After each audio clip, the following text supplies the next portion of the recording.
Autumn is a beautiful time to visit Britain. Tourists from around the world come here, many visitors to see the Houses of Parliament. This is the capital of Great Britain. Down the Mall, Buckingham Palace, Trafalgar Square, but we're not here to see those sights. We're here for the European Grand Prix that's going to take place at Brands Hatch, just about an hour's drive outside of London. This is a monument to a great warrior, Horatio Nelson, a great admiral, but the people who are leading the ship this weekend are Alain Prost from France and Michele Alboreto, both of them vying for the World Championship. Prost could be the first Frenchman to win the World Championship of driving. This year, he's won 5 Grand Prix. On this shot, he's winning the Austrian Grand Prix. He's been dominant. 5 Grand Prix in one season so far, but Michele Alboreto could also be the first Italian to win the World Championship since 1953. Driving a Ferrari, in trouble at Brands Hatch, the car suspension not working well for Alboreto, had engine failures as well. ESPN is proud to bring to you the Grand Prix of Europe, the 14th race in the 85 season at Brands Hatch today. Larry Newber, we're in Bristol, Connecticut. Yesterday, I was at Brands Hatch with helicopters and Concords. I've finally come here because this time we're going to do a little change. We're going to do the commentary as it comes in by satellite from Brands Hatch. We're going to stay here, give you good sound, good quality, and we hope a good Grand Prix. Larry? Well, Jackie, I jetted in all the way from Indianapolis, Indiana, so I didn't come quite as far as you came, but today could be a very interesting day for the Frenchman Alain Prost. You know, he's come so close so many times to winning the World's Championship, and we talked to him yesterday about the pressures leading up to such a prestigious title. Now, Michele has had a good first part of the season and a very poor part of the season more recently. He's not even in the top 10 here in Brands Hatch in qualifying. He's obviously got a lot of trouble. Yes, I think, you know, qualifying and race are different, but on this track, if you are not quick the first day, it's very difficult to find the right setup of the car, because the most difficult thing here is not driving style, it's the car itself. Sometimes you lose grip, you don't know why, and I think the Ferrari has never been very successful on this track, so it's going to be very difficult for him, but we must be careful on one, because everything could change tomorrow. But honestly, I am in a much better position than him. Alain Prost has got to stay out of trouble. That's the most important thing. Brands Hatch can be difficult from that point of view, particularly in the first corner, Paddock Hill Bend. But the man who's in pole position, now he's something else. He this year has been performing remarkably well, 6 times on pole out of 14 races. Ayrton Senna, the Brazilian, of great skill and natural talent, Larry. Yeah, he really is, Jack, and I think the thing that impressed me the most about his performance yesterday was good, not only in the high-speed straightaways, but also got around the corners very well. He was consistently fast all the way around.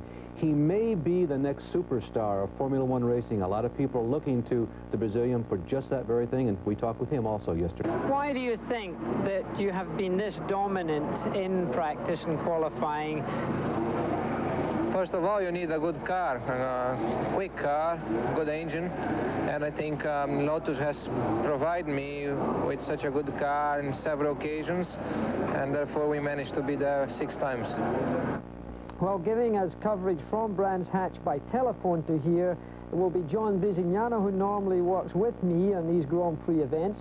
This season, however, has been the silly season right now for drivers to change. We've got a lot of possibilities in these next few weeks as to who's leaving what team and who's joining another one. Nelson Piquet is going to leave Brabham, and he's going to join the Williams team because Keke Rosberg is going to lose the Williams team, and he's in fact going to go off and join the McLaren team. So it's certainly going to be a busy time. We'll be back with more after.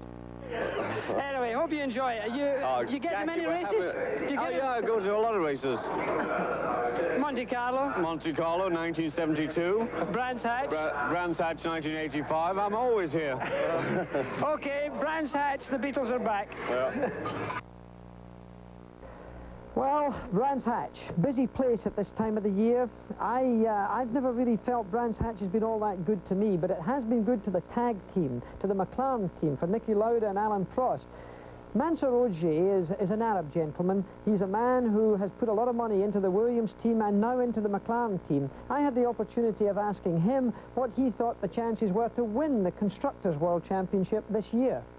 Motor racing in itself, you've brought a great deal of interest to the Middle East, in fact, in motorsports now, and the tag involvement with the Porsche engine has obviously brought it to a high.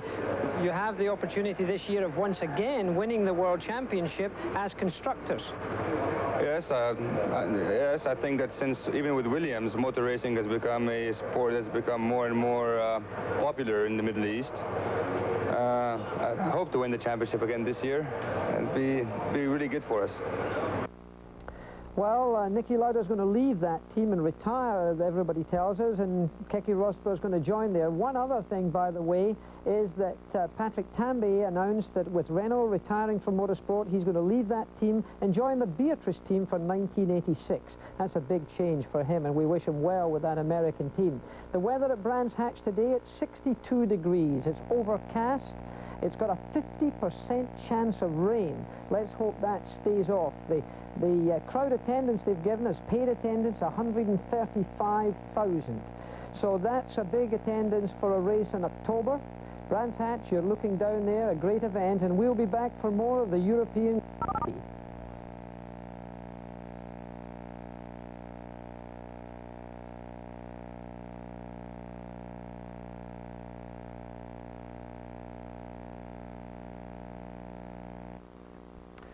Well, Brands Hatch, you see the front row. Ayrton Senna in pole position with Nelson Piquet almost alongside him driving the Brabham. Nelson Piquet is going to be leaving the Brabham team in 1986. So for him, he wants to perform. Goodyear with Senna and Pirelli with Piquet.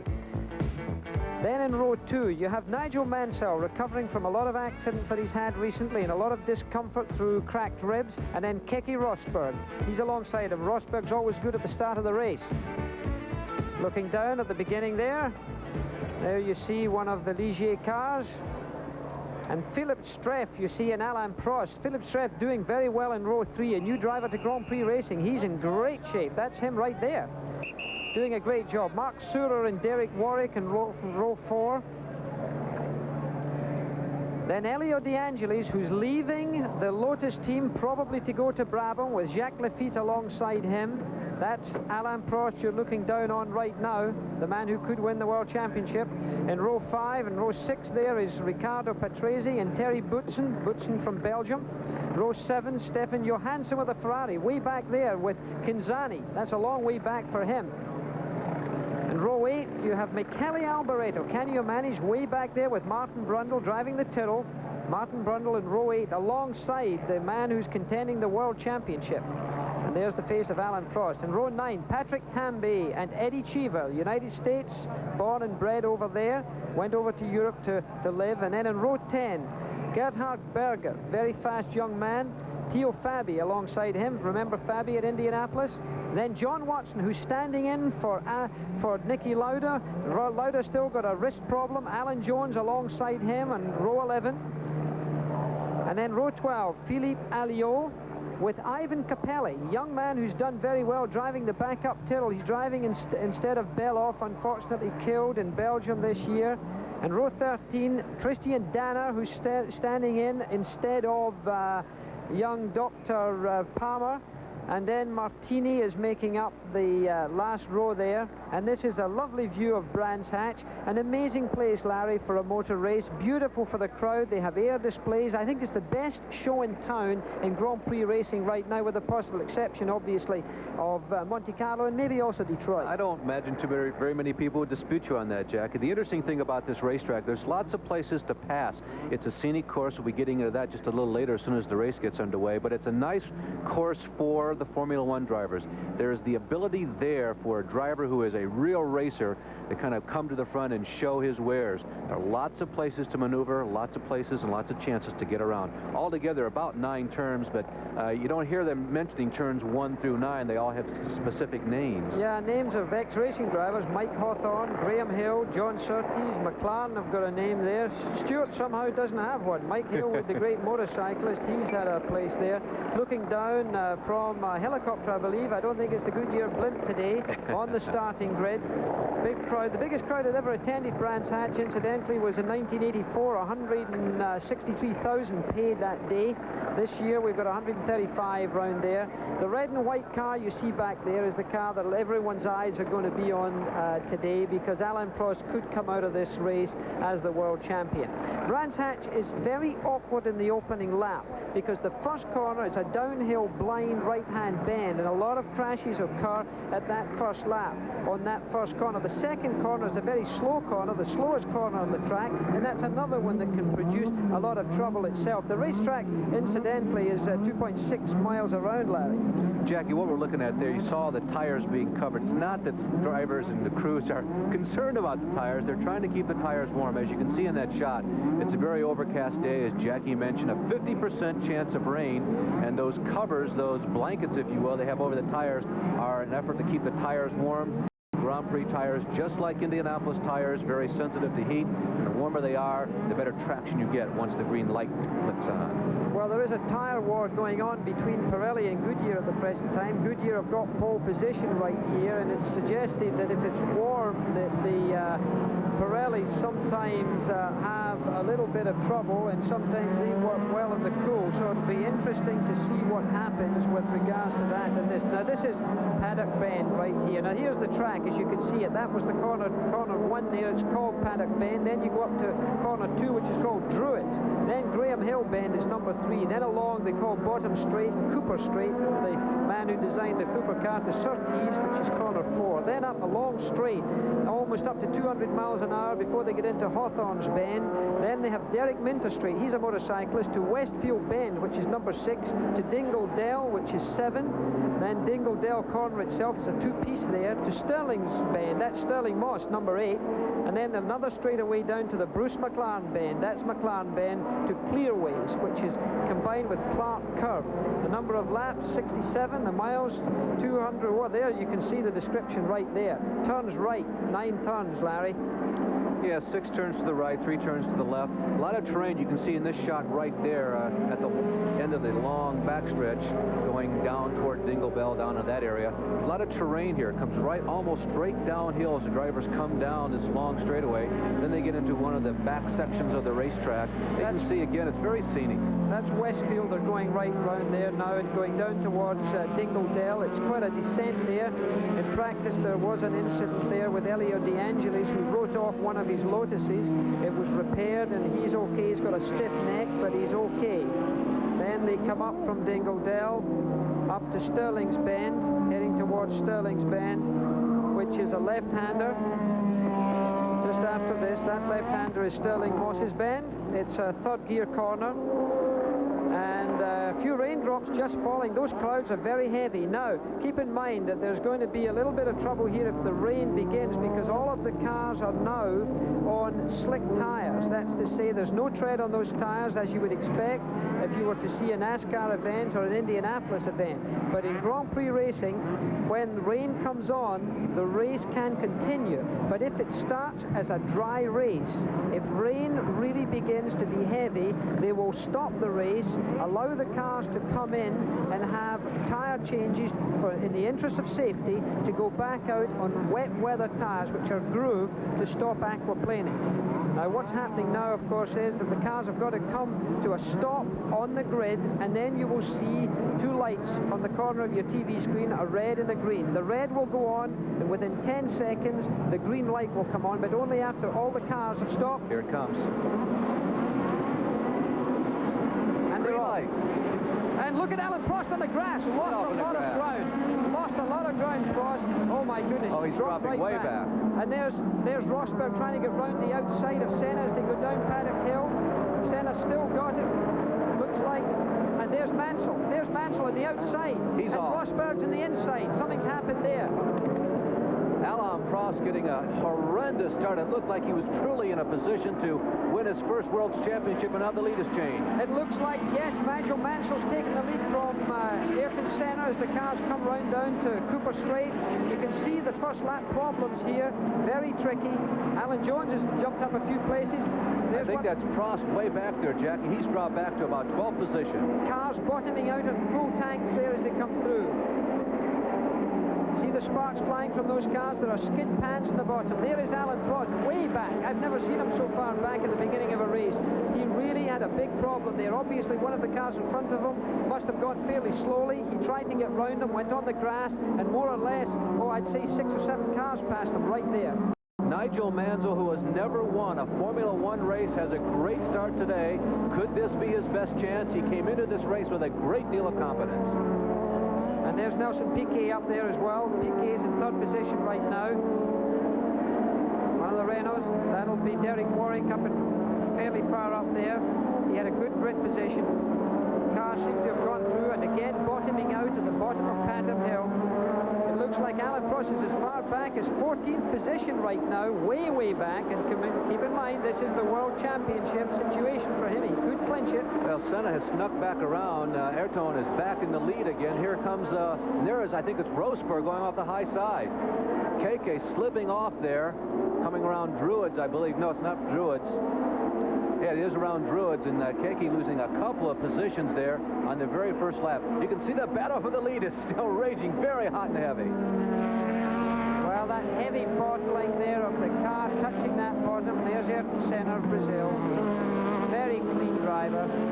Nelson Piquet from the Brabham closing up well there. I do believe that is Keke up in second. Something has happened to Nigel. Apparently he has slipped off course. He has dropped back to 4th position. Difficult to read the numbers in these cars nowadays as we're looking at this. We're doing our commentary from Bristol, Connecticut as it comes in by satellite. First, there you see Senna staying low on the racetrack. Then the Williams behind him. Then the Brabham. Then the other Williams. Yeah, that is definitely Keke. So Nigel slipping off course somewhere out of the sight of our camera. You're not convinced yet, eh? I'm not convinced. No, I think it's very close between. Unfortunately, those drivers wear helmets that are almost identical, and we'll try and get that clarified for you as soon as we can. They're almost identical. The cars, of course, have the same sponsors on them with Canon and Honda, and there we have straight into the pits right at the very beginning. The Renault. Derek Warwick. What a shame. Derek, who had qualified reasonably well here this week, he was in 8th position at the end of the qualifying. That's where he started today's race. Yeah, it's definitely Rosberg. You can tell by Mansell has red on his car. He has a red number and a red helmet. But this is definitely Keke. Well, we're going to get a replay again at the start, and as you go to the green flag, look for the car on the right-hand side of the screen, the red and the third white one in car. line there. It's Alain. You see, getting a very slow and it was start. Rosberg. Yeah. Rosberg took a bit of a gulp there, and he didn't get away. And Alan tried to go around him, got on the grass, and then really got passed by everybody else. The Williams have had quite an adventure already. Here's another shot at start. Watch for the right-hand side of the screen. There goes Alain. He gets off into the grass, and what happens? You lose all traction. And as he gets off the grass, momentum goes away, and look at all the other cars behind him streaming by, and Alain drops back 3, 4. He even loses 2 more positions before he gets back into the first corner. Yeah, he lost 9 positions right there that I counted as he went past, and it is in fact Keke Rosberg who is in 2nd place. So Nigel Mansell is the one who went wide at Druids on that first lap. He obviously got onto what we call the marbles, and that's when the grit has been pushed out to the outside of the line. There is Rosberg with Nelson Piquet putting a lot of pressure on him, looking for one way and then the other way to get past him. Nelson Piquet right there, the man who is a former world champion and the man who a lot of people feel may be the #1 driver in Grand Prix racing today. Certainly there are a lot of fans on behalf of other people who would dispute that, but a lot of people stick with this man who has won the World Championship 2 times. He would like to win very much here today, put him in better stead for 1986. And we're back at the Grand Prix of Europe at Brands Hatch. Our current leaders, Ayrton Senna, Keke Rosberg, and this is being shown live from Patrick Tamby's car at the start of the race. The green light has just gone on. This is an on-board camera video. It's being transmitted. You can see the car on the grass on the outside, one of the Benetton cars there, one of the Alphas, as they go up to Druids. Patrick started this race in 17th position. There you can see the exhaust headers lighting up as the drivers get off the throttle, downshift going into Druids. You can see the up and down nature of this race course. Here again we are back to live action, and the Williams car is putting the pressure on the Lotus. Oh yes, Keke Rosberg looking for a place to pass there. Of course, it takes the mildest error by the driver in front to allow the other driver to take advantage. Slightly missed gear change, just a breath in the wrong apex, and suddenly, obviously, it's going to be a pass. Now, Senna is well used to pressure. To be such a young driver, he's shown himself to be very mature. But nevertheless, the Honda, and we've had a car go off the road in the bottom right-hand side of the picture. I think it's the Martini car in Clearways or Clark Bend. It looks like he's come in contact. It doesn't look too serious, so it looks like Martini himself is okay, but the car is out of the race. And also out of the race is Derek Warwick with a turbo problem. So that's 2 cars out already as Ayrton Senna goes through Druids Bend, closely followed now by Keke Rosberg and... Oh, and look at this. He could get him up the inside here. Is he going to do it? He's done it. He's... Ayrton's not giving up. Oh, and Keke spun right in the middle of the road. And there's the end of the day. There's the end of the day, seriously, for Nelson Piquet. The front aerofoil is off. The engine is stalled. The 4-cylinder BMW engine will not want to start. The temperatures are so high in turbo technology today that when an engine stalls like that, it's almost impossible to restart. And he's in the center of the track, as you can see. So therefore, if anybody else gets out of shape, he's the target for it. He's very lucky, though, Jackie. He's near one of the access roads, you know, this course is used for. And there goes one of the McLarens that's around. John Watson, I think. Probably Watson, yes. And here you see this incident from the top. Look at Keke in the inside there. He slides out, and he just spins his way around there, and there he gets light contact, but you'll find that wheel is right out of line there. The monocoque could probably be affected. He won't restart.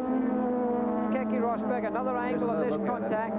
Both drivers, I'm certain, feel as though they had the line, but Ayrton gets away from that one unscathed. Now, it's likely that there may be some tire damage on the Rosberg car as a result of that incident. He is limping around the race course and probably will pit this time around. But Ayrton gets a clear racetrack, and this really puts him in a good position in the early stages of this race. He suddenly finds himself, Jackie, with a very big lead as he goes after win number 3. He's just completed a lap from that incident, so I fear also that there will be some damage to Rosberg there. And here he comes in.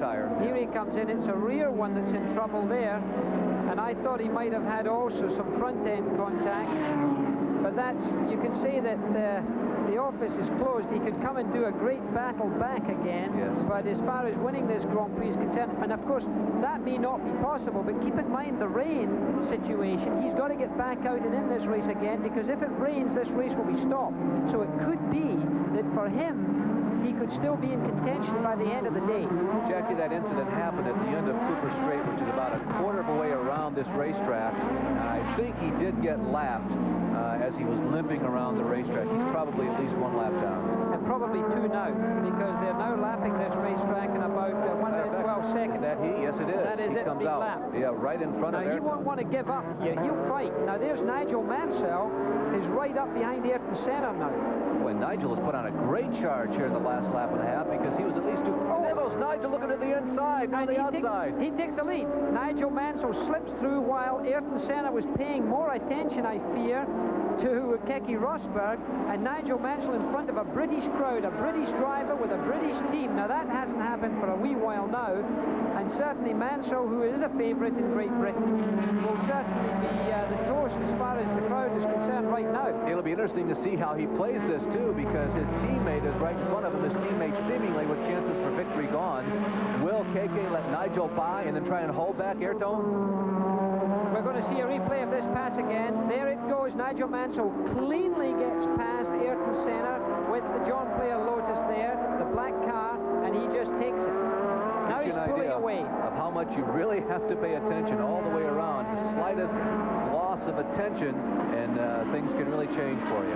Now, it looks to me, and again, we're a little confused here with these numbers, but it could be that that is Keke Rosberg that's in front of Senna.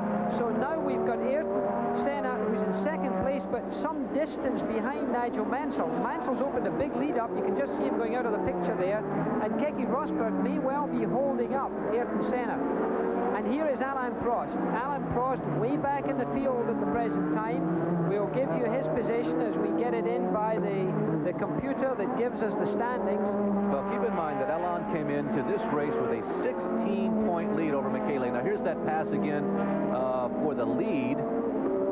Nigel has moved up to the inside of Ayrton. He tries to hold his line. He outbreaks him going into the left-hander, and Nigel comes out on top. And just after this happened, his teammate, Keke Rosberg, apparently let Nigel go by. But that's a tough call. These guys are professional racers, and normally they are all out every lap around. But certainly the chances for Keke's victory look very slim, so he would have probably been instructed to make way to his teammate. That man right there, Nigel Mansell. That's our leader, and it does look as if... Well, Ayrton is not keeping up, though, Jack. Oh, you know, no. that Keke has taken out and opened up quite an advantage over himself and Ayrton Senna. And I don't know that it's a blocking technique. I just think that Nigel is running stronger. Well, there's no question. The two Williams cars are way ahead, but I think Senna's in trouble because he's definitely slowing down. Elio De Angelis is in the other Lotus, and he's catching him up. You could just see him in our picture there as he came round Druids. The yellow helmet by Senna. Then behind him, you'll see coming into the picture right now, Elio De Angelis, the Italian, who was in contention with the World Championship, was a great finisher this year so far, but not much of a winner, and he is now closing on his own teammate. There they are dropping down Pilgrim's Drop, the longest straightaway on this racetrack. Getting off course is one of the Brabham cars, over 190 miles an hour, maybe peaking at 195 miles per hour at this part of the racetrack.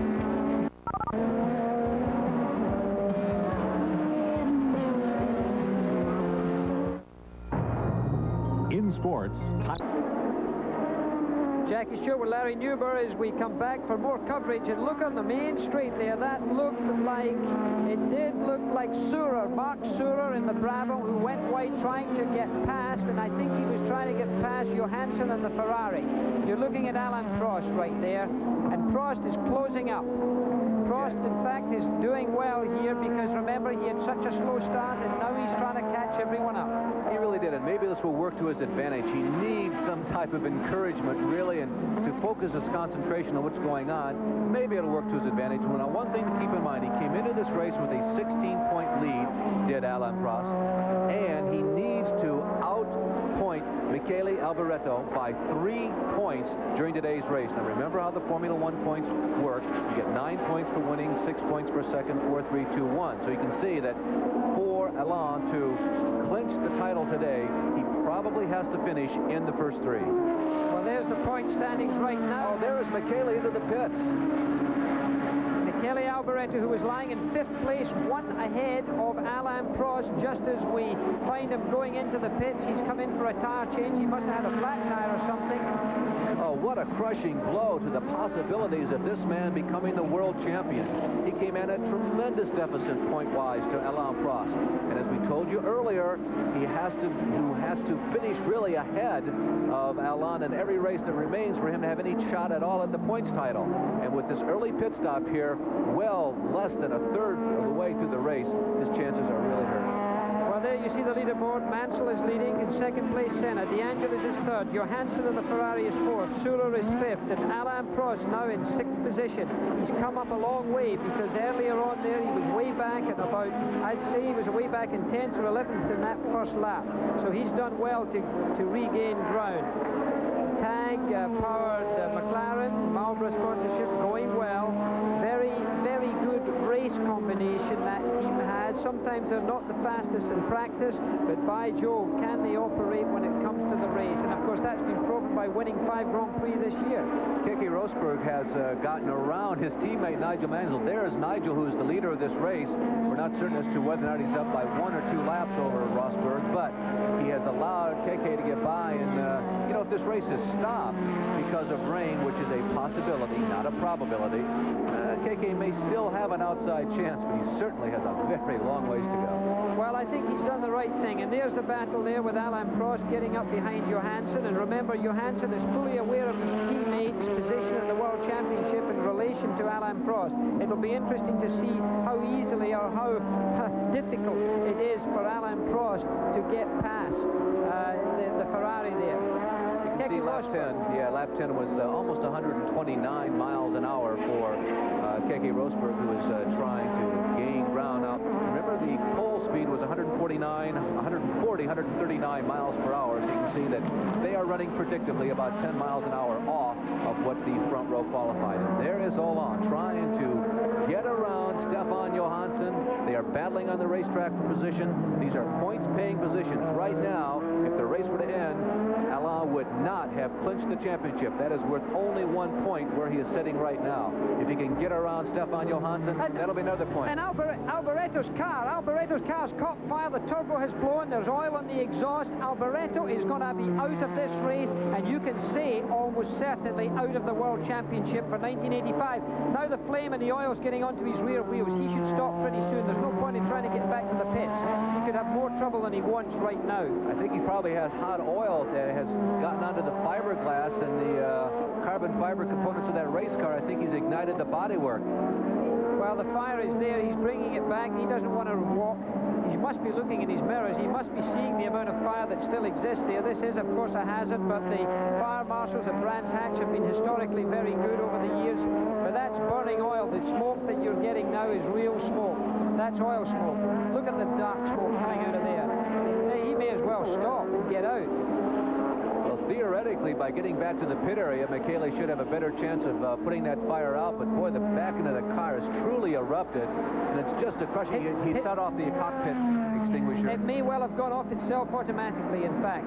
But look, he's now bailing out. Now he's going to watch. He's better not hurt himself, because he's not got any foot on the brake right now. The car is just rolling on its own. There's no way that foot is that long, that leg is that long. No. In fact, that's rather a silly thing to do.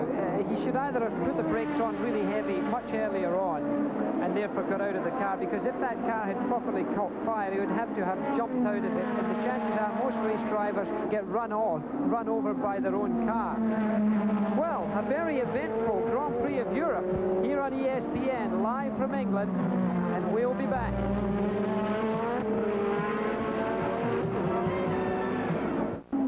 We're back at Brands Hatch. This is Jackie Stewart along with Larry Newber. This is, in fact, Brands Hatch you're looking at for the European Grand Prix. However, you're going to get coming up with the Nebraska Corn Hustlers and Oklahoma State Cowboys on Saturday, 12th of October at 7:30 p.m. Eastern. Yeah, a couple of the very strong Big 8 teams who, as always in the last 2 or 3 seasons, have gone at it for the Big 8 title. Both of them, of course, will be chasing Oklahoma, as always, in the 1985 football season. But two very strong football powerhouses that you can see here on ESPN next week.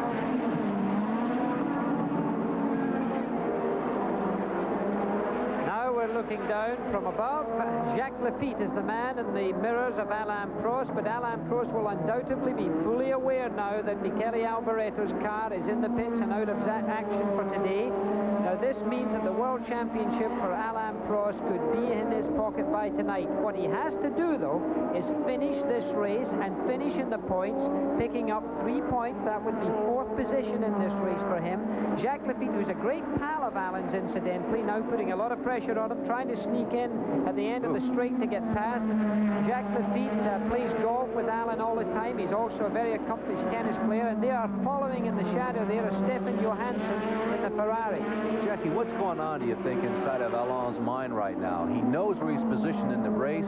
He knows there's a long ways to go. He sees Jacques coming up. Does he move over and let him go? Does he follow Jacques through, or does he try to hold him back?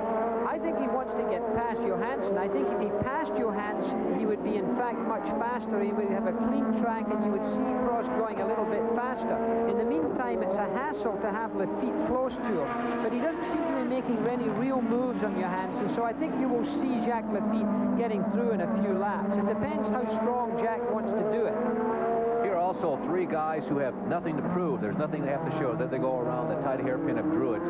All 3 of these guys will be back in these rides for next season, so it's not like they are trying to flash something and catch the attention of another team.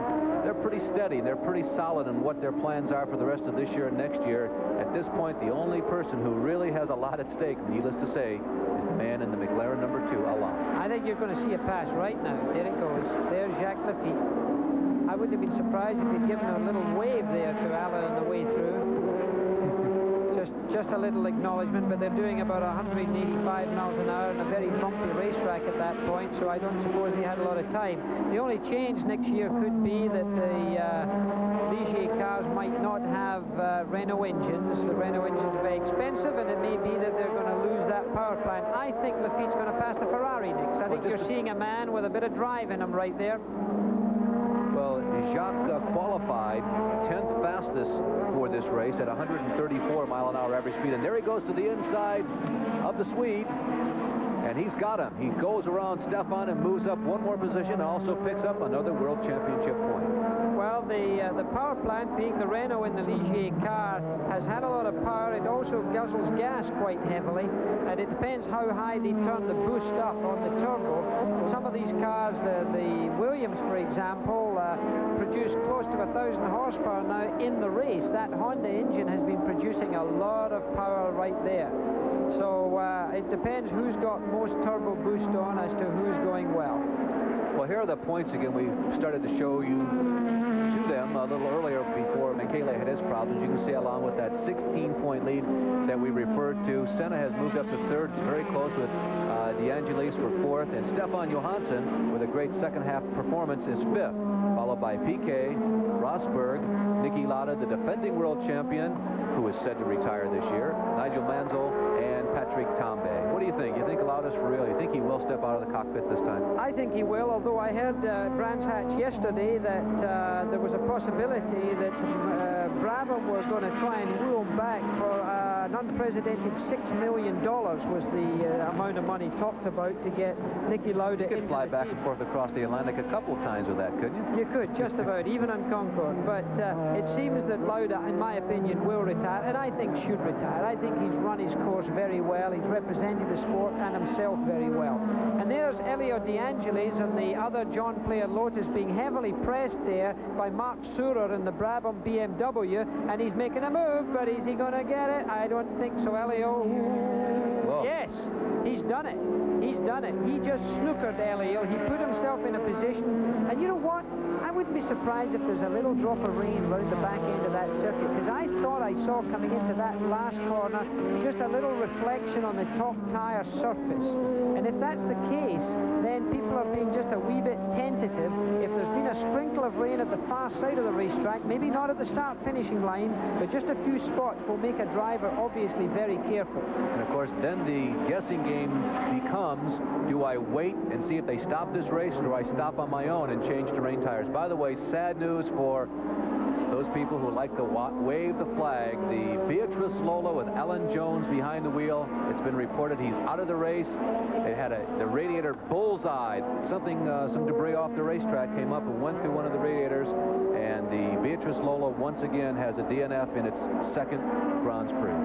Well, I'm afraid they're having a lot of trouble there. It'll take that team just a wee while to get into the groove of turbo racing and Grand Prix racing. There's a lot of things for the engine to marry with the chassis. Of course, next year the Beatrice team are going to be running with the Ford engine, and I think this is a good test bed for them right now to get things organized, because with the temperatures that exist nowadays with turbo power, there's all sorts of things go wrong, things that you never think of, things like Jubilee clips, little clips that break or melt.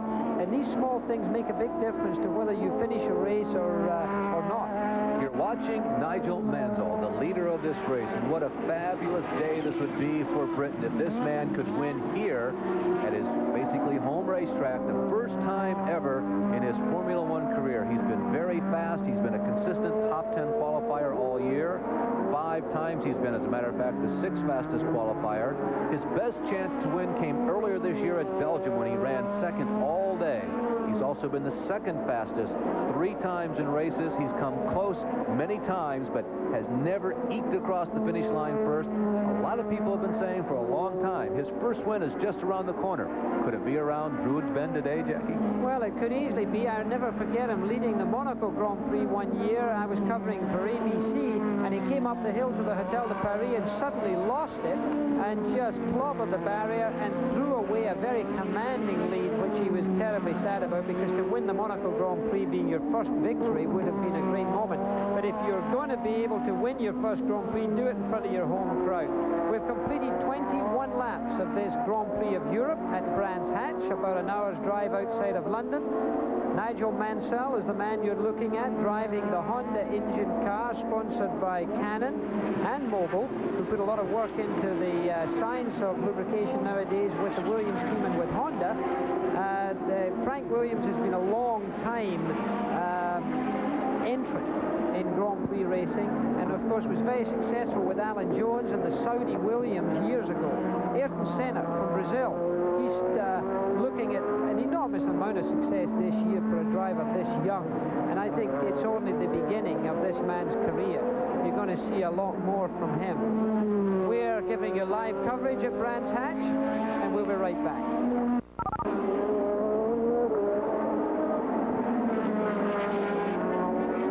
We're back for the Grand Prix of Europe. The current leaderboard is Nigel Mansell leading, Ayrton Senna of Brazil is in second place, Marc Surer from Switzerland driving the Brabham in third place, and Jacques Lafitte of France in fourth place. Fifth place is Stefan Johansson, and Alain Prost is in sixth position. 1 point in the World Championship right now for him. So that for him is a start after a very slow beginning in that race where he had troubles. Jacques Lafitte was very much racing while I was racing. Jacques probably is the oldest driver in Grand Prix racing at the present time, and he really has been a hustler in Formula 2, then in Formula 1. He's driven sports cars. He's a very, very nice man, now living in England, driving the Ligier car there with the Renault engine. Very experienced driver, but everyone had question mark. He's in trouble. He's in trouble. He's lifted his arm. Is it him, or is that his teammate? Hard to say from this angle with the vantage point that we have. Jacques was running right in that group, and that's close. That's certainly Ayrton, so he was very close to him. It looks like it must be Jacques, by the way, Jackie. Well, I think there's another point to look at here also, is that Surer certainly putting pressure on Ayrton Senna. Well, you see, Marc has been running pretty well also, so Marc may have just moved up and taken a position. He's had a strong day, maybe the strongest of all the people who have moved up from the beginning of the pack. Jacques is still running in fourth place officially. You know, he was born back in 1943. He came to Formula One back in '74 at the age of 30 when he came to Formula One racing. But as you said, Jackie, is certainly a veteran among veterans. He's been around a long time. And that is the battle for second place right now. The black car, the John Player Lotus with the yellow helmet of Ayrton Senna, battling out there second place with Marc Surer. Senna's in the Goodyear shod car, as of course the leader is. And there you see, by the way, being closed up on very clearly by Surer. And in fourth place still is that blue car of Jacques Lafitte. Now look at Surer on the BMW power there, getting alongside. He's going to pass. Is he going to make it? No. Senna keeps it on. Now, it could be that Senna is really running with not a lot of boost, watching his fuel consumption and keeping that power factor down. It could also be that he's in a slightly harder compound of tyre.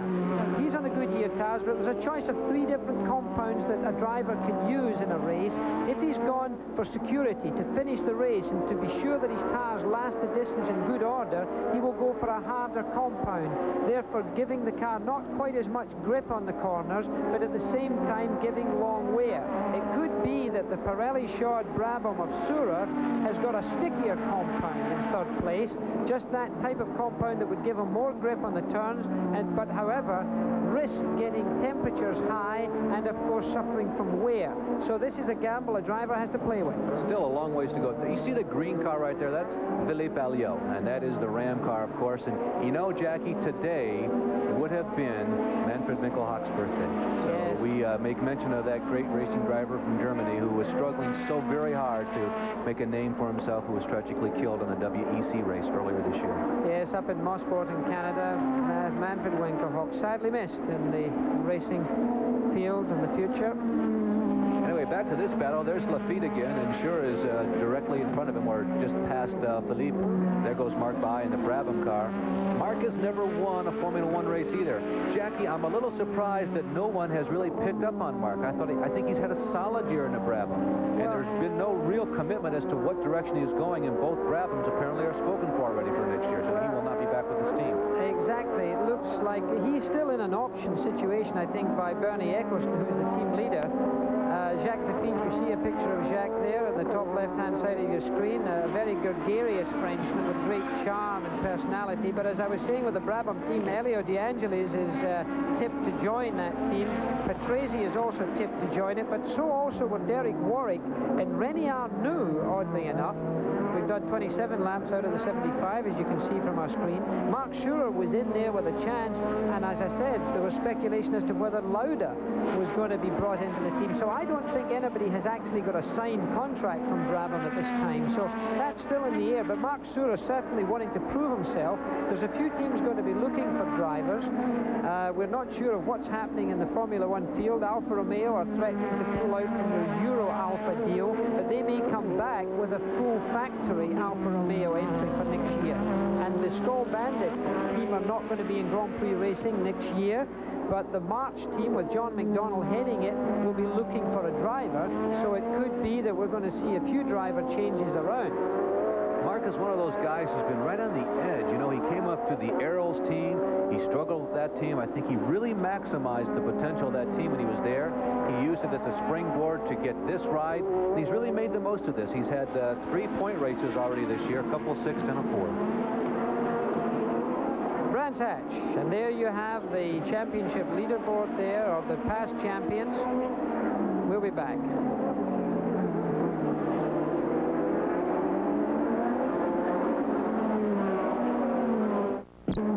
This is Jackie Stewart with Larry Nuber back live covering the Grand Prix of Europe. Your leaderboard up there. Mansell still leading. Senna's in 2nd. Surer's in 3rd. Lafitte is 4th. De Angelis is 5th. Johansson is 6th, as we see there after 30 laps. So there you see a situation where Alan Prost for the moment is dropped out of the leaderboard, and there's a lot of congestion up that end of the racetrack right now.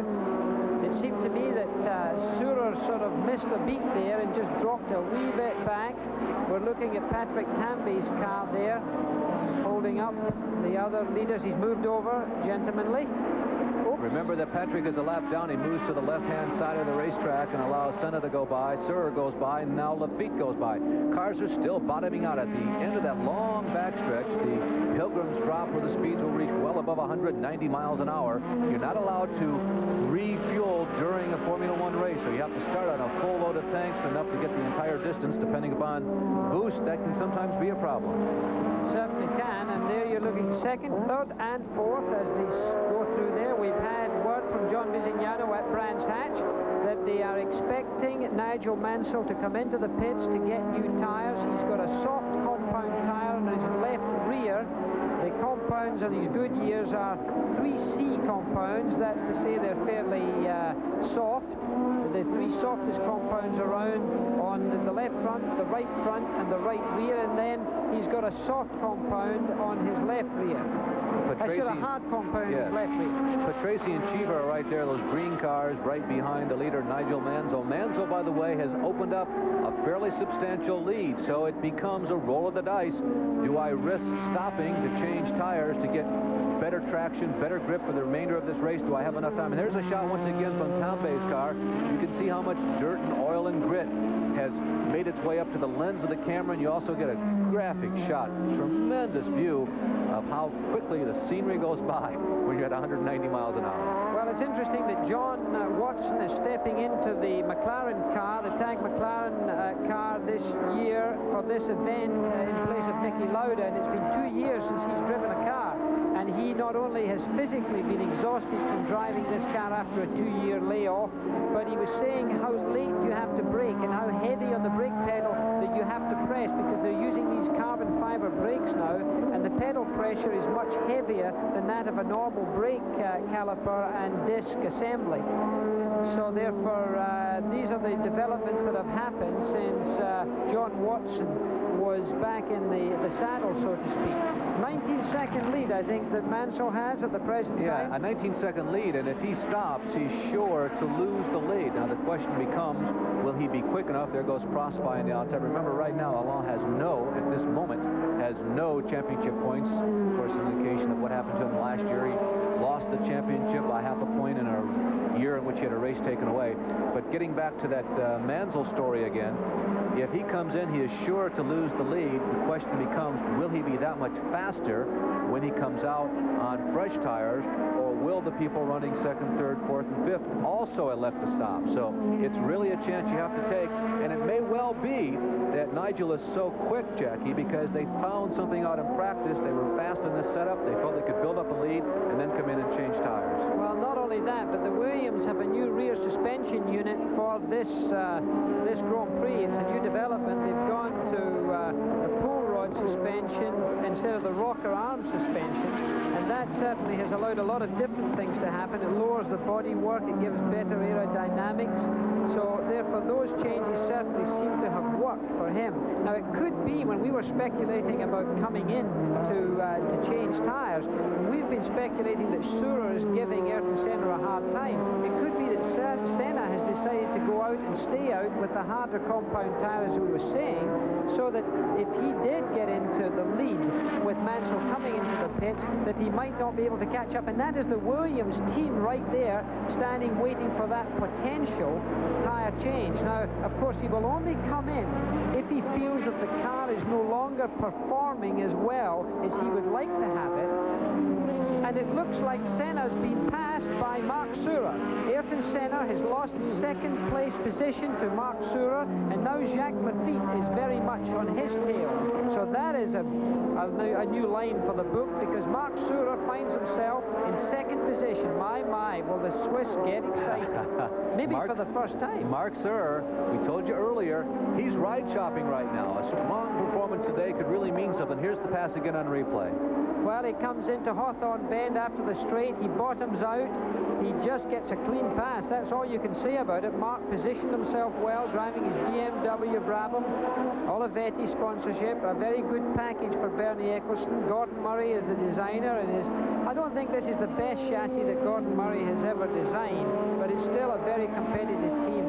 Excellent mechanics, terrific preparation.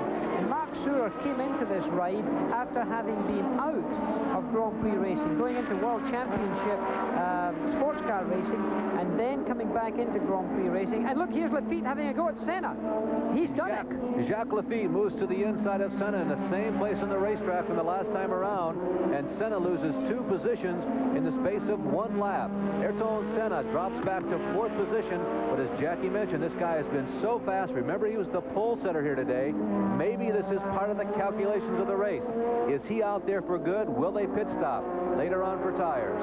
I think, in fact, Senna's got an engine problem. I think he's losing a little power, because you'll notice that they're all passing him at the end of the straight. Now, he's been really left behind a fair bit now.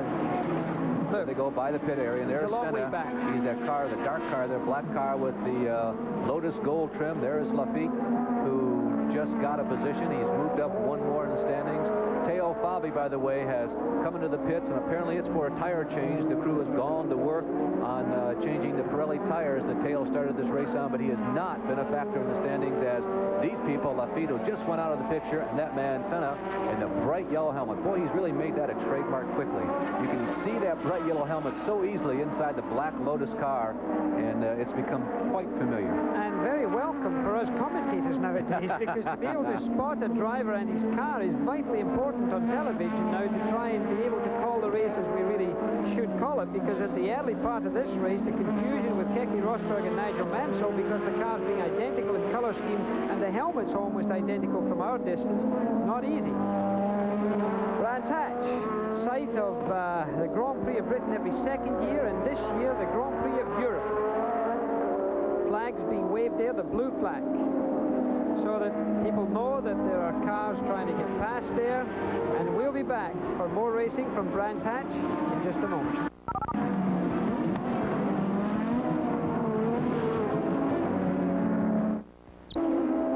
We're back live here with the continuing coverage coverage by ESPN of the Grand Prix around the world. It's Jackie Stewart with Larry Nuber.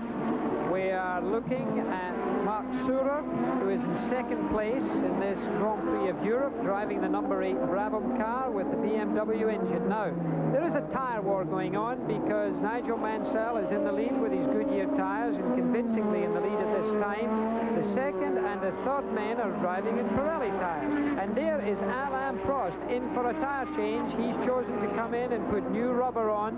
He was way back in 7th position there. Now he'll have dropped a long way further back, and it's a slow pit stop for one corner there. They had trouble getting the right front on as Alan spins the wheels and leaves the pits at Brands Hatch. He's the first pit on the exit road of Brands Hatch, so that's a good way for him to get out. So Alain Prost, the man who this evening, chances are, will be able to claim the World Championship for 1985. He's the first man on Goodyear's whom we have seen come in, and he takes a big risk by coming into pit here because he was running in 7th position. It wasn't a threatening or a challenging spot, but he certainly was in line should any of the people in the first 6 obviously have trouble to pick up some of those valuable championship points.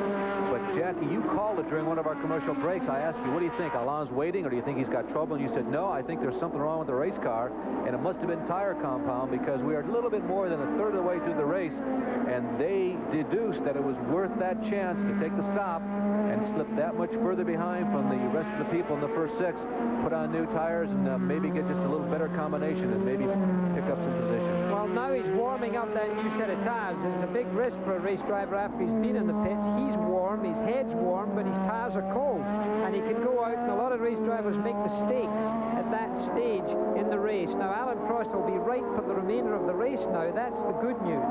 So he can, as other people have to come into the pits, he's going to be in a better position to race at perhaps the most important time in the event. That's to say the closing stages of the event. Nigel Mansell, our leader, he is also in Goodyear tyres and is well ahead of the field at the present time. It's speculated that he will come in for new tyres, although not absolutely certain. And Frank Williams, his owner and team manager, is a very crafty man. He could have his mechanics stand out there and try and convince everybody else in pit lane that he's coming in for tyres, and who knows, Mansell might go the distance. They will have calculated fairly well what to expect with regards to tyre wear and performance. Now that's the Lotus team. The man in the centre holding the sign there is Bob Dance. He was a mechanic for me way back in about 1964, and the man with the tyre there is an American airline steward who goes to all of those races in his own time and is the assistant tyre man for the John Players Lotus team. Quite a character. Has hardly missed a Grand Prix, has done more than 100 of them. Well, obviously the Lotus team is also getting ready for a pit stop, and we are anticipating Ayrton Senna to come into the pits. Ayrton, who has run in the top 6 consistently fast all day long, has slipped a little bit the last 10 or 15 green flag laps. Nigel Mansell continues to orbit around this road course here just outside of the city of London.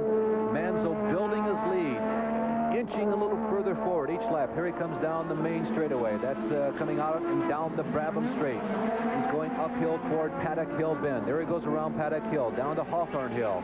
Little dip in the road there, back uphill, then around Druitt's Bend, the fastest, or rather the tightest, corner on this racetrack. It's a big hairpin. It is a hairpin, but it's perhaps one of the highest speed hairpins in Formula One racing. And now we see Alain Prost has put the fastest lap of this race in at 1:12, which represents a speed of 129.689 miles per hour. So Alan's on the right rubber.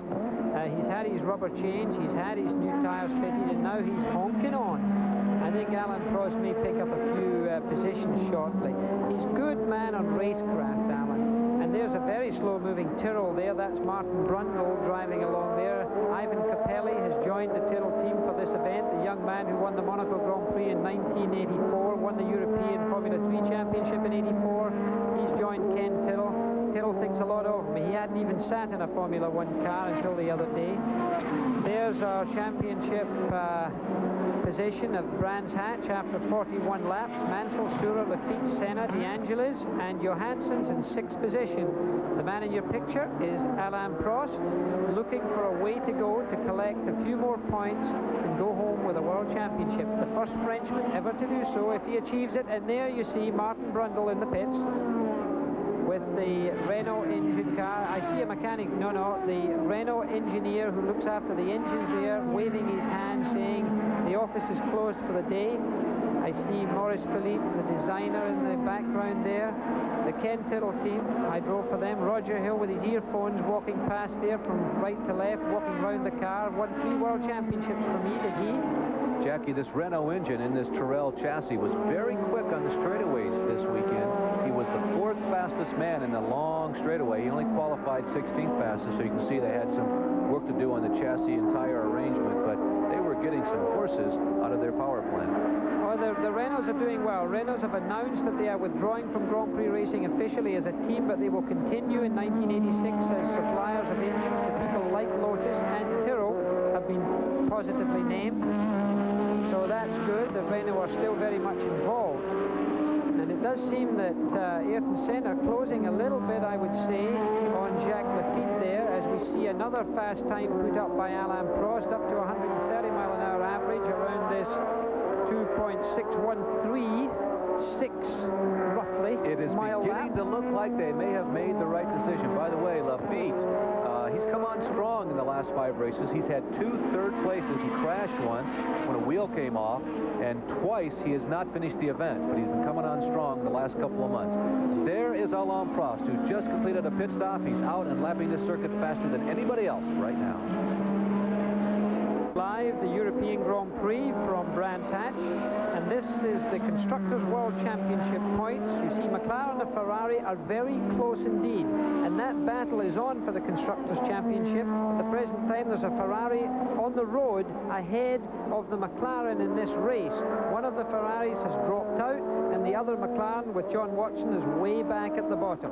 Lotus are in 3rd position right now, Williams in 4th, and Brabham in 5th. Of course, the big difference from this year is that Niki Lauda has had just a miserable year. DNF after DNF, that stands for did not finish. Only 3 times this year has he been on the track at the end of a race. He's won one of those races, but had he had any type of success at all in terms of avoiding the mechanical problems, the McLarens would be probably strongly in front again, because Alain has had what has become for him the usual year. Lots of wins, leading the league in that category, as a matter of fact. 5 Grand Prix victories in a year is nothing to be unhappy about. The man who's leading this race has never won a Grand Prix, and that's him right there. Nigel Mansell comes from Birmingham, a very good golfer. I think he plays off about a 3 or a 4 handicap golfer. He's now living in, I think it's the Isle of Man. So he plays a lot of golf out there, and is a man that I think would be great to win this event. The British crowd would go very fondly towards this. There's a British character. That's Nigel Mansell's father, as a matter of fact, from Birmingham in England. There's certainly a family resemblance there. Isn't there? You certainly tell what stock he came from. Nigel Mansell, as Jackie mentioned earlier, going after his very first Grand Prix race ever. What a tremendous moment this would be for this Britner, after having put in so many years in apprenticeship, in Formula racers, running open wheelers over in Europe, and then struggling. So, and we got a crash. Oh, that's a cow. That's one of the Tyrrells. That, in fact, is the young Capelli. It looks like him. Yes, it is. It's Ivan Capelli. Has got it all wrong somewhere. The rear wing certainly needs a little work done to it. The Renault engine is smouldering. The grass is very heavily glued onto his Goodyear tires. He hasn't upset the old tires very badly that are netted in there to cushion the blow of a racing car and decelerate it without injury to the driver. And Alain Prost is continuing to shatter the lap record here at Brands Hatch that has stood for some time. I think in fact, the Ferrari of Didi Pironi. It's been up there for 5 years. The fire extinguishing equipment being used on the Tyrrell car. Young Capelli will be sad about that, and so will Ken Tyrrell. He lost a car at Brands Hatch here in private testing about 10 days ago with Martin Brundle driving it, and he had no spare car for this event. So that won't be a welcome sight for him. The yellow flag being shown there shows take caution, do not pass in this area. There has been an incident. Be prepared to avoid the marshals and the emergency crews as Nigel Mansell continues on his merry way. As we watch the leader, Nigel, the plot begins to thicken. Alain Prost is putting together record-breaking after record-breaking lap. He lost, by the way, 1 position, I guess no positions, because he was in 7th position. He was just off of the leaderboard before his pit stop, so the first 7 cars had built up enough of an advantage over the rest of the field that Alain lost no positions during that pit stop. And now he's back on the racetrack, easily lapping this course, quicker speeds than anybody else, and Manzo and crew have to make the decision, do we stay out? Can we be fast enough? Can we hold off the onslaught of Prost? What about the other people in the top 5? A lot of calls got to be made here by this team. I think also you must realize that with only 48 laps competed of the 75-lap race, you've got to consider that Nigel Mansell doesn't need to push the pressure very hard. He doesn't need to have lap record after lap record, but he does have to finish. And poor old Nigel's had an amazing amount of bad fortune with regards to finishing records. And he has had a situation many times where he's been right up there in the first 4 positions and has lost it very close to the end of a race through mechanical reason or for driver error. Nevertheless, he's lost his position. Ayrton Senna, he's a man that always performs well nowadays in this sport, from Brazil, young and talented, getting through the traffic. Brands Hatch, ESPN, we're live and we'll be coming back.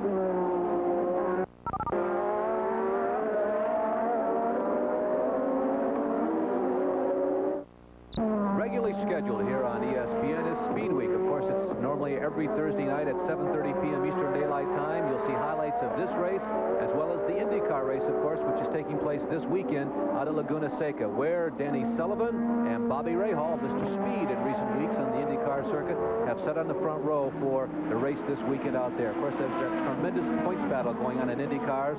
We'll have not only those races, but races from around the entire world of sports. That's just another reason why we are an award-winning automobile race coverage network.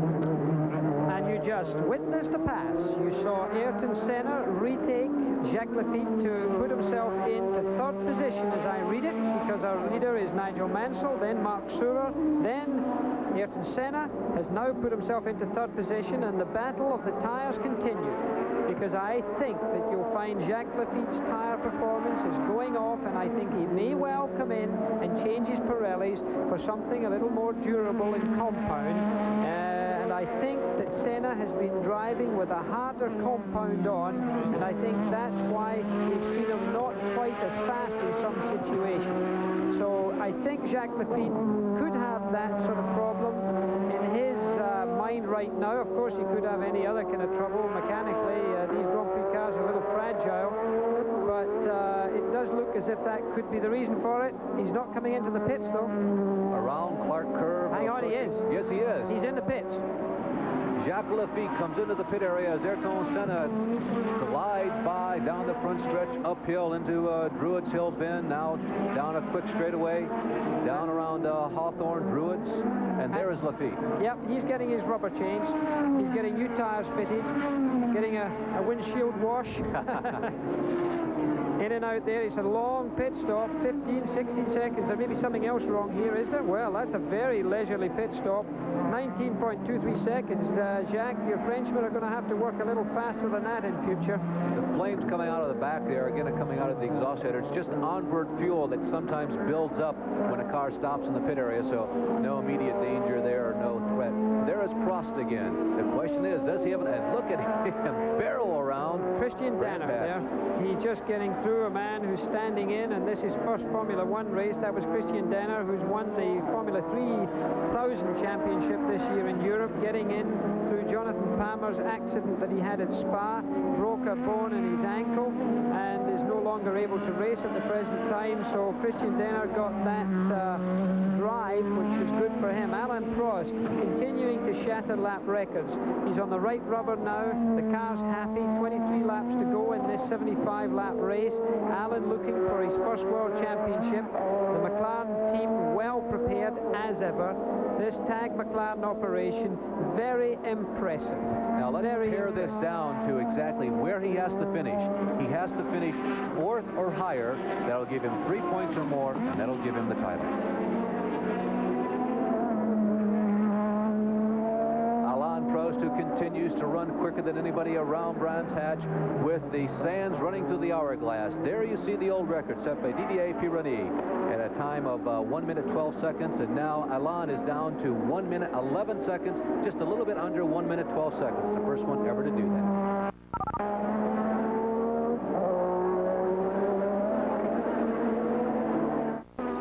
We're back at Brands Hatch, the Grand Prix of Europe. Your current leaders, Nigel Mansell, still in the lead.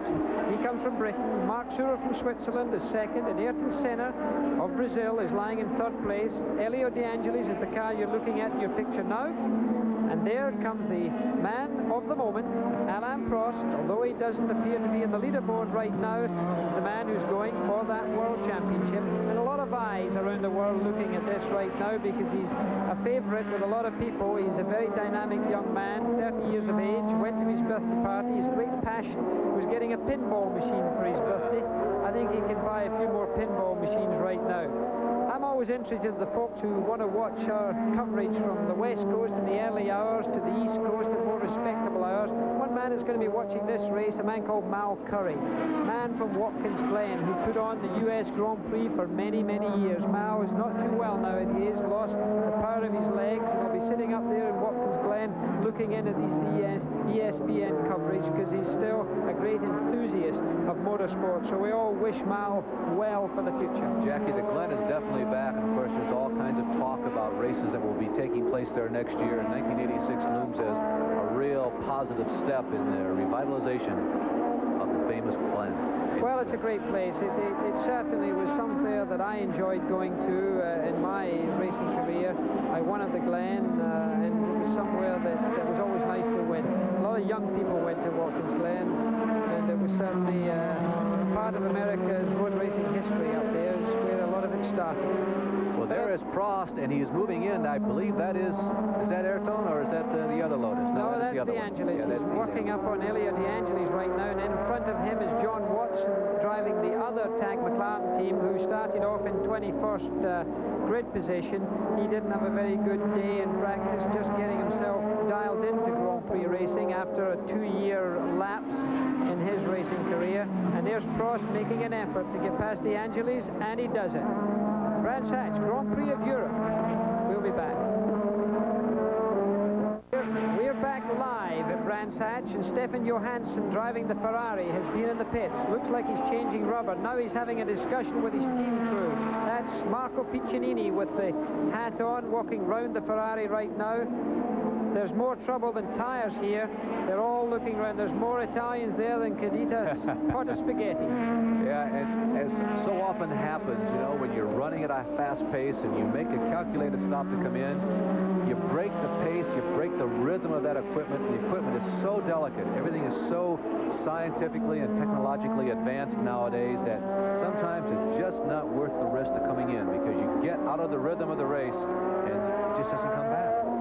Well, right now it's not coming back because of a mechanical problem, Larry. But no mechanical problem is showing up for Alain Prost in his red and white Tag McLaren. There you see the leaderboard. My goodness, just have a look at that. That's the position after 56 laps. And Keke Rosberg has built himself up to take 6th position. But Alain Prost has got himself in 4th position right now, which means 3 points. And if he finished in that position, he would absolutely win the World Championship. Not only that, but if he even picked up 2 points, he would win the World Championship. It would make him equal, Larry, to Michele Alboreto if Alboreto collected more points in future races. But because Alain Prost has won more Grand Prix victories on a count-back, he would be world champion. The system gets a little convoluted more than normal because you only, in effect, count your best finishes. And it's like 75% of your best. And here comes Nigel. No, I thought Nigel was going into the pit area. I saw the yellow speed bump. Not at all. He's still at top speed. There goes Nigel, continuing to navigate. Who's about 15 seconds in the lead right now. His lead has been eroded from about a 19-second lead by Mark Surer down to 15 seconds. That could be that Nigel's backing off a wee bit. It could be that he's saving his tires because he doesn't want to come in. If he did come in for tires now, he would not certainly be able to get in and out quickly. There could be a 9-second pit stop for tires, but by the time you've decelerated from the racetrack and then accelerated back out of pit lane, you might lose as much as 25 seconds at Brands Hatch, even 30 seconds. So therefore he's got to watch it. Jackie, with what this team has at stake, Nigel came in only in 9th place in points. It's all or none in terms of victory. They want to go for victory here, and as you say, if they come in now, they're probably giving up the best shot that they have for victory. The best shot would be to stay out there as long as you can. The laps are going by quickly. It's been an uneventful race. We've had no slowdowns. We're well within the 25-lap window, the final third of this race. 16 laps to go. You can see there in the upper left-hand corner of your screen.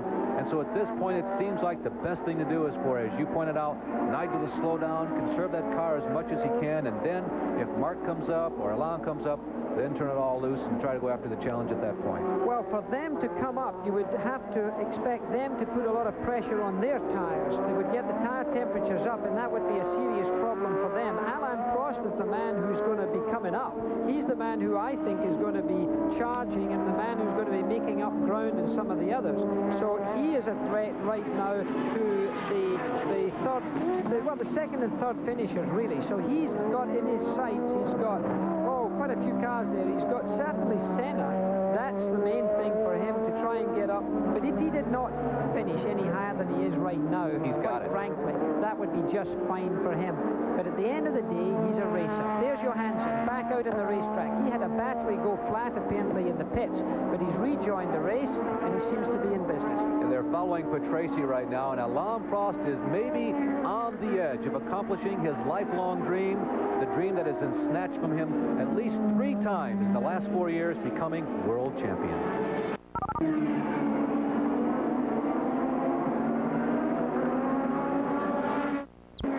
Back live. This is Jackie Stewart with Larry Nuber. ESPN's continuing live coverage of Grand Prix racing around the world. This is the Grand Prix of Europe. It's at Brands Hatch in England.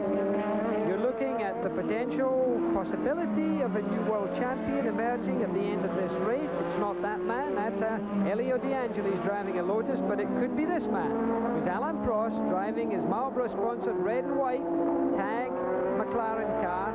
He's right now in 4th position. It gives him 3 points in the World Championship. He only needs to improve his lead on Alboreto by 2 points in this race to be sure of the world title in '85. And there is a car coming to a stop. Looks like Alboreto. No, it's not. No, it's the Zach Speed. It's the car that's being driven by Christian Daner, who won the Formula 3 championship, the Formula 3000 championship of Europe this year, just the other day. Daner is out of the race in the Zach Speed car. And Jacques Lafitte, who had done so well in the earlier part of this race, had a blown engine, has come into the pits and has retired. Alain Prost in 4th position. He's got his eyes on Ayrton Senna, who's in 3rd position. He looks to move around Riccardo Patrese as they go down Pilgrim's Drop into the relatively high-speed Hawthorne Bend, because at the end of that 190-mile-an-hour straightaway, you can see Alain looking to the inside once again as they go around Westfield Bend, looking down toward Dingle Dell Corner.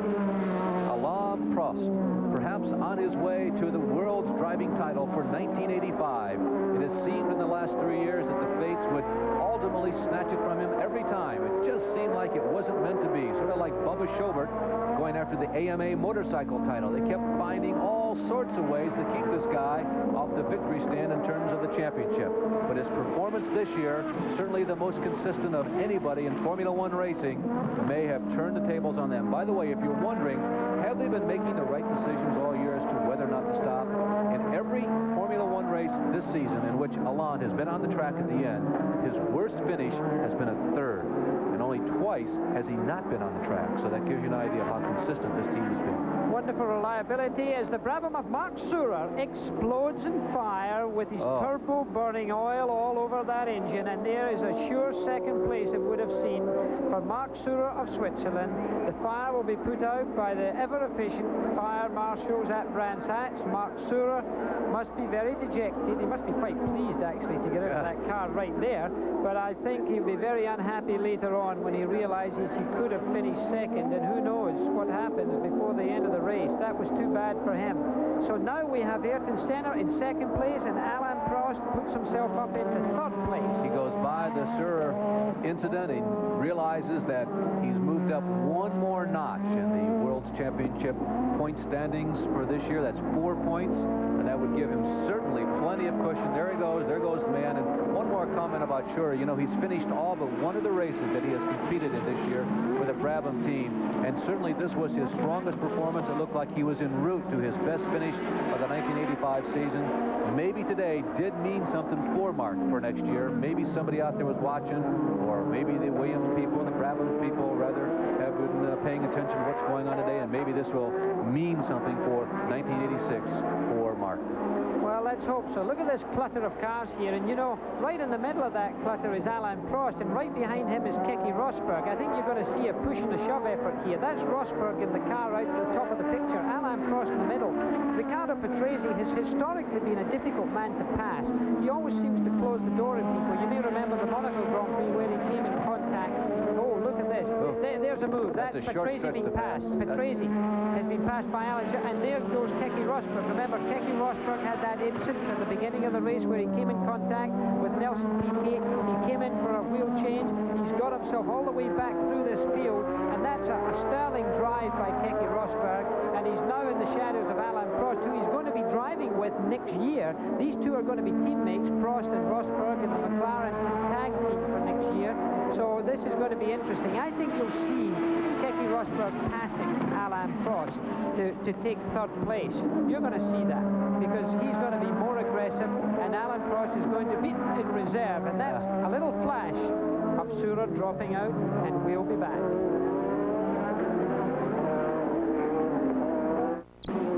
We're back live at Brands Hatch. Alain Prost has been passed by Keke Rosberg while we were away for our commercial, and there you see our leaderboard. Nigel Mansell continues to lead. In second place is Ayrton Senna. In third place now is Keke Rosberg, and in fourth place, still with enough championship points in hand, is Alain Prost. He's sitting there quite happy. He's behind Strath, and he's behind Berger, I think it is, in the Arrows car. So therefore he doesn't want to get into any trouble. Now he's going to make an effort to get past the Arrows. He's gone past.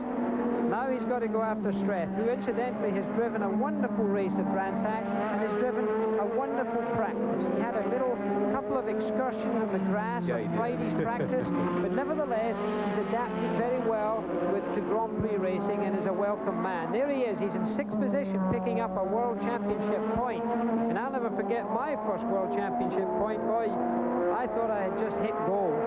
Well, Streff went off course twice, including one contact with the barrier during practice and qualifications this week. But once they got it together, he was the fifth quick timer, one of the most strong performances in terms of qualifying for the Legers in 1985. Fifth quick time at better than 136 mile-per-hour average speed. He has not put on a charge at all here in the race, but he's run a very consistent and steady race. He stayed out of trouble, he kept his nose clean, and now he finds himself, as you pointed out, Jackie, in sixth spot. A good run. 8 laps to go around Brands Hatch. It's a little 2.5-mile racetrack. That man there is counting those laps. From 10 laps down, you're counting real good. Well, I think the die is cast. I would say they're going for it at this point. I don't think there's any question about they plan on going the distance unless one of the tires rapidly deteriorates. Obviously, the fuel in this type of racing is not a question, so the Williams team has decided we're going to let Nigel stay out there and hope that he can bring her home for his first Grand Prix victory ever. You know, this racetrack, Jackie, has been one of the most competitive in Formula One racing. Only among today's starters, previous wins had been recorded by Alain Jones and Nelson Piquet. So obviously we're going to have another new winner. People such as Jim Clark, Jack Brabham, Emerson Fittipaldi, Joe Seifert, Jochen Rindt, Reutemann have wins here in the great and colored history of the Brands Hatch racetrack. That's in the Grand Prix themselves, and of course the Grand Prix in Britain flip-flop between Silverstone and Brands Hatch. This is an additional race this year as the Grand Prix of Europe. Last year the Grand Prix of Europe was in Germany, and this year it's been brought here to Brands Hatch. It's only once previously been at Brands Hatch. So there's Nigel Mansell. Comes from the Midlands of England, Birmingham, not Alabama, Birmingham, in the Midlands of England. very fit man, a very strong man, good golfer, family man with... he had his little gal here at the racetrack on Saturday. I was in Brands Hatch on Saturday. As I speak to you now, I'm in Bristol, Connecticut, doing this coverage as it comes in live by satellite with Larry Nuber. We're looking at a man searching for his first Grand Prix victory ever. And to win it in front of your own home crowd is indeed a big deal. And you see the rest of the traffic there. That's John Watson in one of the McLaren cars there, I think. There.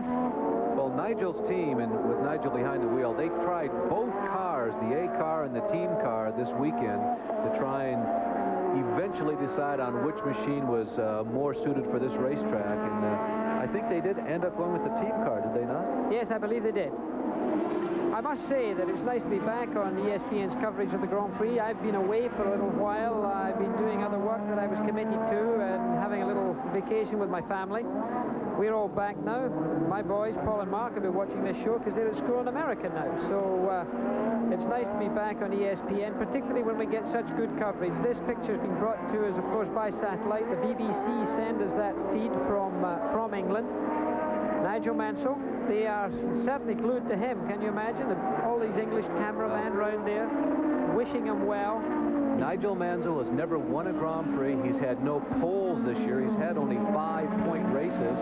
There have been a number of mechanical breakdowns, and he has had a second place in the delayed Belgian Grand Prix. He ran second there all day. Of course, that race just 2-3 races ago, so you can see the program has begun to pick up just a little bit. But prior to that second place, he had 5th, 6th, and 7th. Those were his best recorded finishes in the races in which he was still on the track at the end of the race.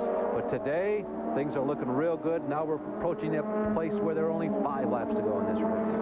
Well, Nigel has done well. There's a very full field of good talent out there. There's only 26 Grand Prix drivers in the world, and he at the moment is the top of the pile. Ayrton Senna is still in second place, and we shouldn't lose sight of him. He's done well.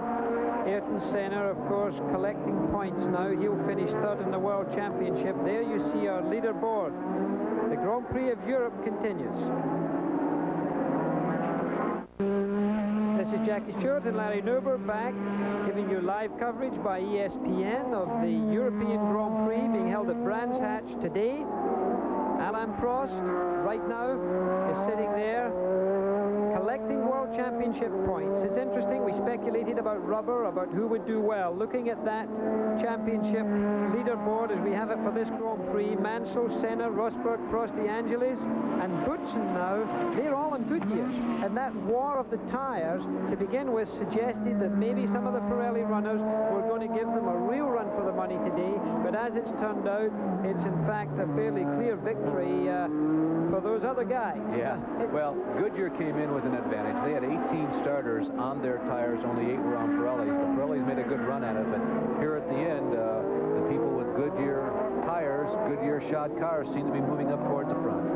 Well, they must be pretty happy, and we should recognize the fact that John Bisignano today is feeding us by telephone some of the tidbits from Brands Hatch, from the Goodyear motorhome, by telephone. He's on a telephone line there to Bristol, Connecticut here, just giving us little snippets from time to time, so we thank you, the good guys, for that.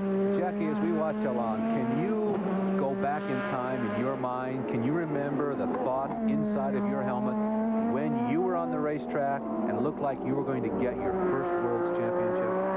Well, I was pretty busy because the Italian Grand Prix was where I won my first one, and I did a neck-and-neck win for that race. I think I won by the shortest margin of any race to clinch the title with Jochen Rindt, and I think it was something like 8 inches. I won the race. So you were busy. You had other things to think about. I had my mind on that because he was the guy I was racing with for the World Championship. It was one of these great finishes. But in 1973, my last World Championship, I finished 4th and collected enough points by doing so to clinch the title. So I think I then was more in the mood of Alain Prost as we look at him today. And there we see Nigel Mansell slipping underneath one of the arrows there as he pulls away. Boy, boy, he has got to stay away from trouble. He can't be too close to any car right now, because if he has a little kiss of wheels, it could be the kiss of death for this race, as far as he's concerned. So he's got to drive a conservative race. That's important. Gives you an idea how fast he's still going, because that was Boutsen he went around, and Boutsen is being shown up in 6th position, so Nigel is still picking him up and laying him down. He's certainly not giving anything. He's going after this. He's attacking this race and staying with it, and I think that's the best position to be in, because when you get out of the rhythm, we mentioned that earlier, oftentimes that's when trouble starts to come down like Niagara. But you can see that he's not sliding the car much now. He's bringing the car round the corner. He's not using every inch of the road as a slide. Look at that. There's no slip angle on the tires right there. He's driving conservatively. And so would I, with only a handful of laps to go. But he's got to be very aware of that. And now, honestly, he's listening to every vibration that car has ever had. And it's like a big magnifying glass in his head, because he thinks, will it last? Because now the British crowd will start to reacting. You'll see a few people clap. Out of the corner of your eye, you see people start waving at you. They're anticipating your victory.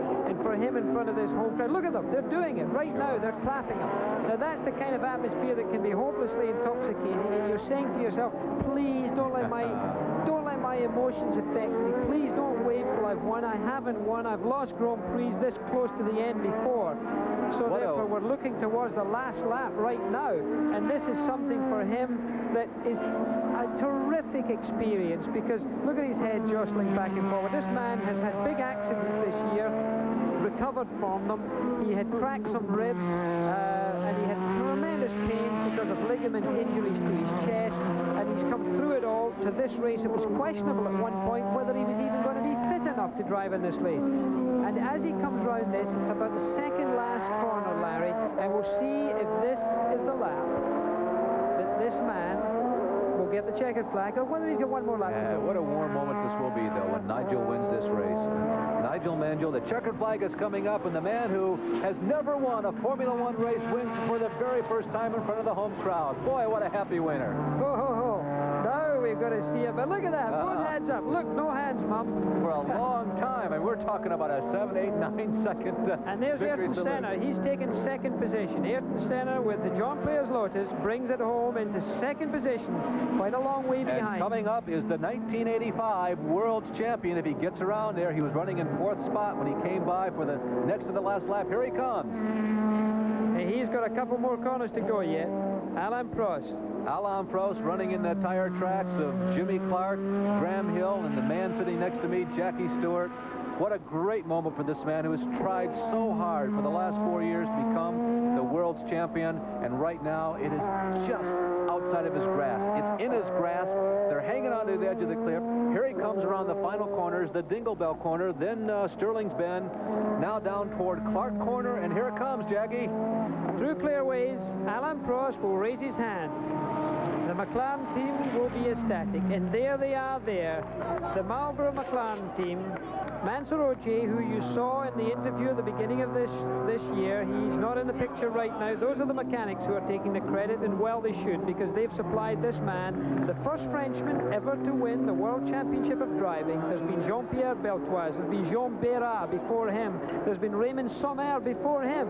Then there was people like Francois Sévère, who sadly died. This is the anniversary of the death of Francois Sévère at Watkins Glen in 1973, and I think that a lot of Frenchmen will remember that date, as they will also remember the day that Alain Prost became the first Frenchman to wave the blue, the tricolour, for France, to win the championship of the world. For McLaren, it looks good for them, for the championship of the constructors. There you see the Shell Oil's Grand Prix of Europe. Shell sponsored this event. Nigel Mansell did win it, though, as did Ayrton Senna come second. Keski Rosberg from Finland was third. And Alain Prost from France in a McLaren with a tag engine. And there's Terry Boots coming walking back.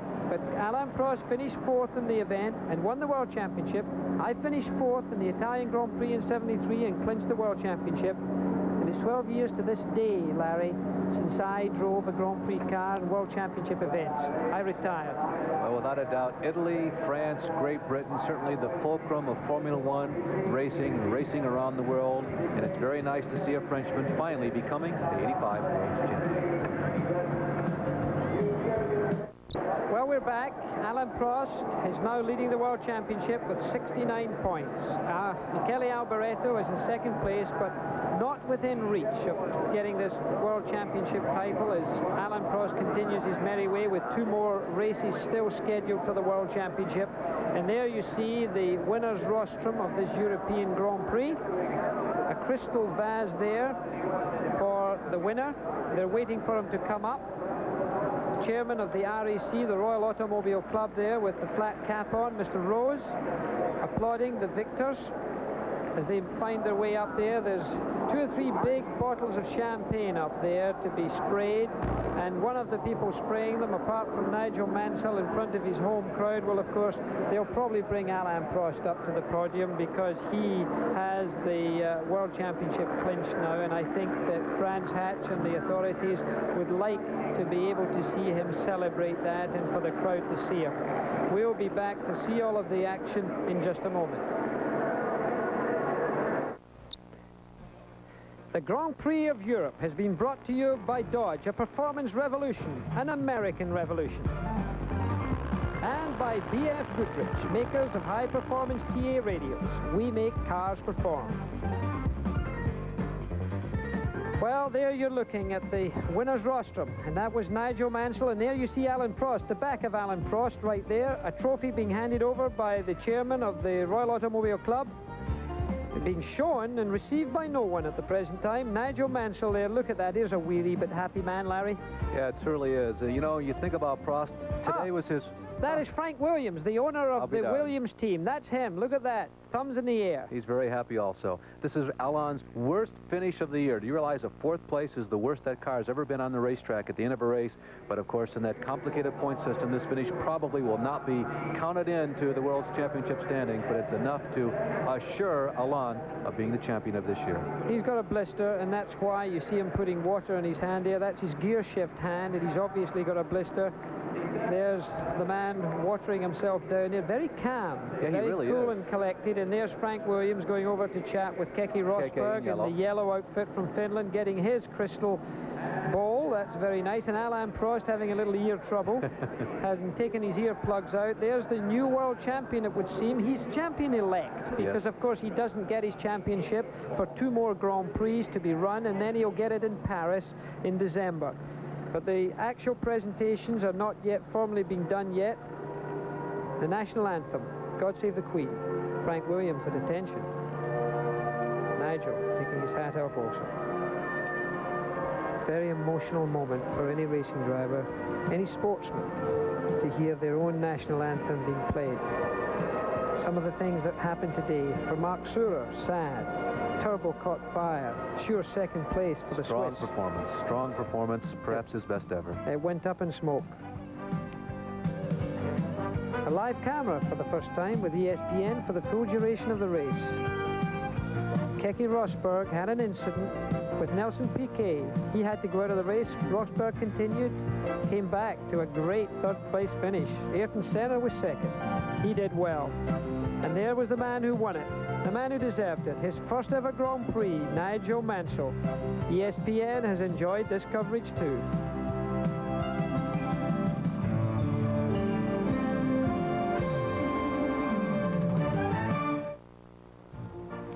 Don't forget this afternoon, live automobile racing coverage and live same